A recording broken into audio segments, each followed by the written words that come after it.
ಎಲ್ರಿಗೂ ನಮಸ್ಕಾರ. ಇದು 65ನೇ ಫಿಲ್ಮ್ ಫೇರ್ ಅವಾರ್ಡ್ ಫಂಕ್ಷನ್ ನಡೀತಿರೋದು ಮತ್ತು ನನಗೆ 5ನೇ ಅವಾರ್ಡ್.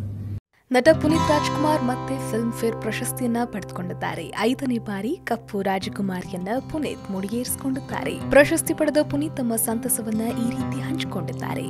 ಪುನೀತ್ ರಾಜ್ಕುಮಾರ್ ಅವರಿಗೆ ಒಟ್ಟು 5 ಬಾರಿ ಫಿಲ್ಮ್ ಫೇರ್ ಪ್ರಶಸ್ತಿ ಸಿಕ್ಕಿದೆ. 1985ರಲ್ಲಿ ಬೆಟ್ಟದ ಹೂ ಚಿತ್ರಕ್ಕೆ ಬಾಲನಟ ಫಿಲ್ಮ್ ಫೇರ್ ಪ್ರಶಸ್ತಿ ಸಿಕ್ಕಿತ್ತು. ಇನ್ನು 2006ರಲ್ಲಿ ಅರಸು ಸಿನಿಮಾಗೆ ನಾಯಕನಾಗಿ ಮೊದಲ ಫಿಲ್ಮ್ ಫೇರ್ ಪ್ರಶಸ್ತಿ ಮುಡಿಗೇರಿಸಿಕೊಂಡಿದ್ರು ಪುನೀತ್ ರಾಜ್ಕುಮಾರ್. 2011ರಲ್ಲಿ ಹುಡುಗರು ಚಿತ್ರಕ್ಕೆ ಫಿಲ್ಮ್ ಫೇರ್ ಪ್ರಶಸ್ತಿ ಸಿಕ್ಕಿದ್ದು, 2015ರಲ್ಲಿ ರಣವಿಕ್ರಮ ಚಿತ್ರಕ್ಕೆ ಫಿಲ್ಮ್ ಫೇರ್ ಪ್ರಶಸ್ತಿ ಬಂದಿತ್ತು. ಇನ್ನು ಈ ವರ್ಷ 2017ರಲ್ಲಿ ರಾಜ್ಕುಮಾರ ಸಿನಿಮಾಗೆ ಫಿಲ್ಮ್ ಫೇರ್ ಪ್ರಶಸ್ತಿ ಬಂದಿದ್ದು, ಪುನೀತ್ ರಾಜ್ಕುಮಾರ್ ಕೈಯಲ್ಲಿ ಮತ್ತೊಮ್ಮೆ ಬ್ಲಾಕ್ ಲೇಡಿ ಕಾಣಿಸಿಕೊಂಡಿದ್ದಾಳೆ. ಈ ಅವಾರ್ಡ್ ಸಿಕ್ಕಿರೋ ಸಿನಿಮಾ ಬಂದು ತುಂಬಾ ಮುಖ್ಯ.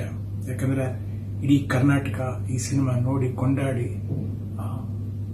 ಒಂದು ಹಬ್ಬನೇ ಮಾಡಿದಂತ ಸಿನಿಮಾ ರಾಜ್ಕುಮಾರ.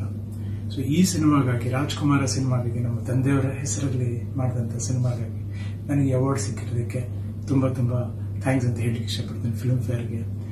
ಹಾಗೂ ಈ ಅವಾರ್ಡ್ನ ಸ್ಪೆಷಲ್ ಆಗಿ ನಾನು ಸಂತೋಷ್ ಆನಂದರಾಮ್ಗೆ, ವಿಜಯ್ ಅವರಿಗೆ ಹಾಗೂ ಹರಿಕೃಷ್ಣ ಅವರಿಗೆ ಡೆಡಿಕೇಟ್ ಮಾಡ್ಲಿಕ್ಕೆ ಇಷ್ಟಪಡ್ತೀನಿ. ಯಾಕಂದ್ರೆ ಈ ಸಿನಿಮಾ ಇಷ್ಟರ ಮಟ್ಟಕ್ಕೆ ಆಗಿದ್ದಕ್ಕೆ ಇವರೆಲ್ಲರೂ ಕಾರಣ.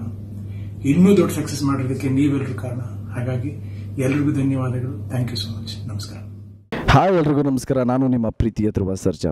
ಫಿಲ್ಮಿ ಬೀಟ್ ನಮ್ಮ ಎಲ್ಲ ರಿವ್ಯೂಸೇ ಆಗಿರ್ಬೋದು, ನಿಮಗೆ ಅಪ್ಡೇಟ್ಸ್ ಏನೇ ಆಗಿದ್ರು ಫಿಲ್ಮಿ ಬೀಟಲ್ಲಿ ಇದೆ.